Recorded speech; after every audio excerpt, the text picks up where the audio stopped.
Hello, I'm Laura Penn, and welcome to Green Views, a talk show about green issues and green solutions, in partnership with Dukascopy TV.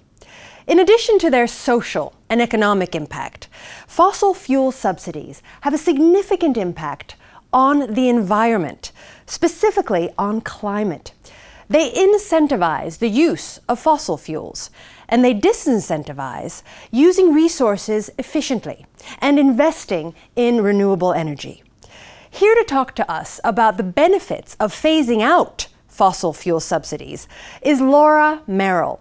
She is the senior researcher for the Global Subsidies Initiative, which is part of the International Institute for Sustainable Development. Laura Merrill, welcome to Green Views. Thank you. I'd like to start by asking you to define what fossil fuel subsidies are. Fossil fuel subsidies are a mechanism by which governments provide support to consumers and producers to keep the price of fossil fuels below international market levels. In 2013, they were calculated to be around $550 billion, which is a significant amount. And to put that into context, that's around 4 times the amount we invest globally in renewable energy at the moment, and around 4 times the amount the OECD spend on international development assistance. So these government support mechanisms and subsidies are significant, and they take up a big part of government budgets that could perhaps be spent better elsewhere on health or education or sustainable energy for all. Okay, and where are these subsidies found, for example? So these subsidies are found all over the world. Many countries have them. They're directed at particular fuel types, they're found within particular regions, and they're also directed at particular groups in society.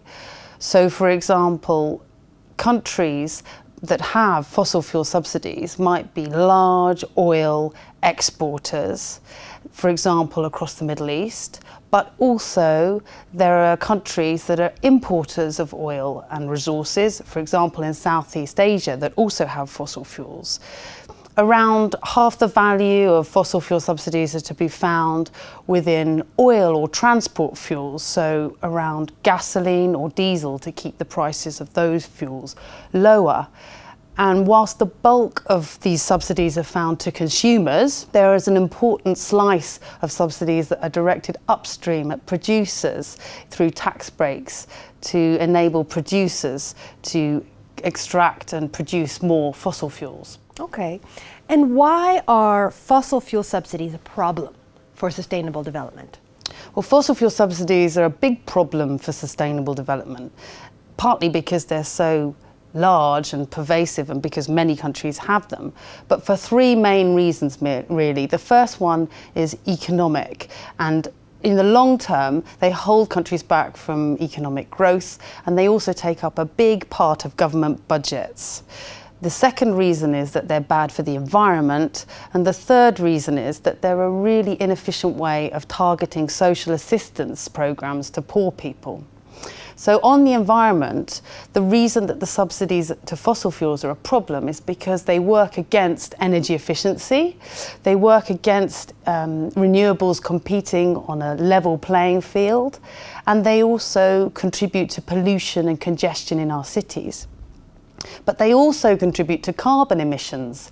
And globally, at the moment, we're trying to reduce carbon emissions, and it's estimated that if we remove fossil fuel subsidies, we could lower carbon emissions by around 10% globally.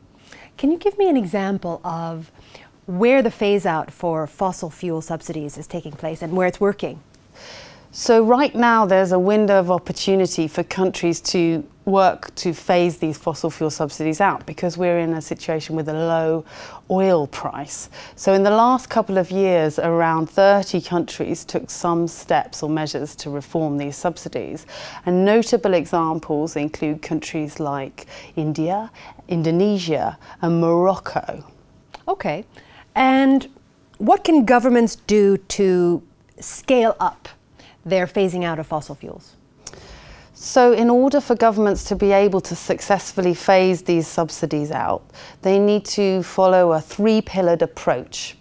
The first part of the pillar is to get your energy prices right, get them at international levels, and also start to think about carbon pricing as well. The second area is about building support for reform across society. And the third area is to mitigate any impacts from the process of reform through using cash transfers or through investing back into the energy system. So countries that have been really successful, like Morocco, for example, at doing this have not only phased the subsidies out, but have also put in place renewable energy targets and ambitious ones, and used some of the savings back into sustainable energy for all.